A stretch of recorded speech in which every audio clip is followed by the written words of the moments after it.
Assalamualaikum warahmatullahi wabarakatuh. Perkenalkan, nama saya Putri Dwi Sabella, NRP 5026 Pada kesempatan kali ini saya akan menjelaskan terkait dengan best practice keamanan TI pada bagian aset informasi. Aset informasi sendiri itu terdiri dari dua kata, yaitu aset dan informasi. Aset sendiri merupakan semua sumber ekonomi atau kekayaan yang dimiliki oleh entitas yang diharapkan mampu memberikan manfaat usaha di masa mendatang bagi suatu perusahaan. Sedangkan informasi merupakan salah satu aset bagi perusahaan atau organisasi yang sebagaimana aset lainnya memiliki nilai tertentu bagi perusahaan atau organisasi tersebut.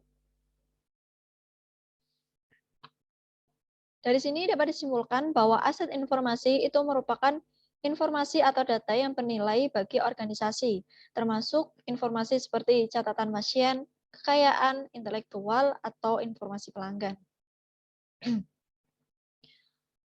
Adapun fakta-fakta terkait dengan aset informasi, yang pertama, nilai aset tersebut meningkat dalam hubungan langsung dengan jumlah orang yang dapat menggunakan informasi tersebut.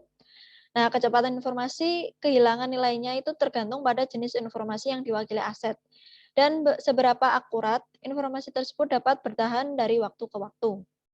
Selanjutnya, sistem klasifikasi data dapat diterapkan untuk membuat aset informasi organisasi mudah ditemukan, dibagikan, dan dipelihara. Nah, di sini ada yang namanya wadah aset informasi. Wadah aset informasi ini merupakan suatu tempat aset informasi disimpan, diangkut, atau diproses.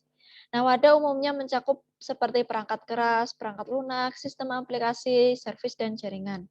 Kemudian ada juga folder file atau orang, di mana orang ini itu yang memungkinkan membawa informasi-informasi penting, seperti intellectual property.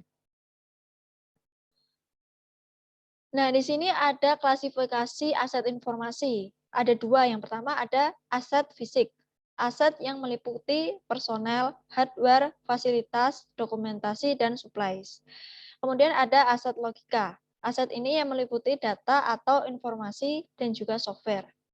Pentingnya informasi aset yang harus dilindungi keamanannya, sehingga informasi tersebut dapat aman dari bahaya-bahaya yang mengancam.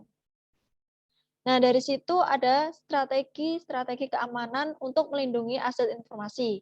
Yang pertama ada confidentiality, yaitu aspek yang menjamin kerahasiaan data atau informasi dan memastikan bahwa informasi hanya dapat diakses oleh beberapa orang yang berwenang dan menjamin kerahasiaan data yang dikirim dan diterima hingga nantinya akan disimpan. Selanjutnya aspek integrity. Ini merupakan aspek yang menjamin data agar tidak dirubah tanpa ada izin dari pihak yang berwenang atau otorisi.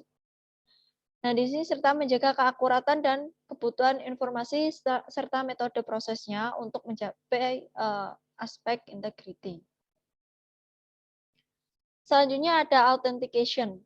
Ini merupakan aspek yang berhubungan dengan suatu cara untuk menyatakan bahwa informasi yang diterima benar-benar sesuai dengan keasliannya.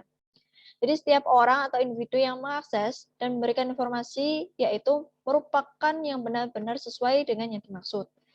Hal ini dapat dibuktikan dengan menampilkan keaslian dokumennya dan membuktikan keabsahannya.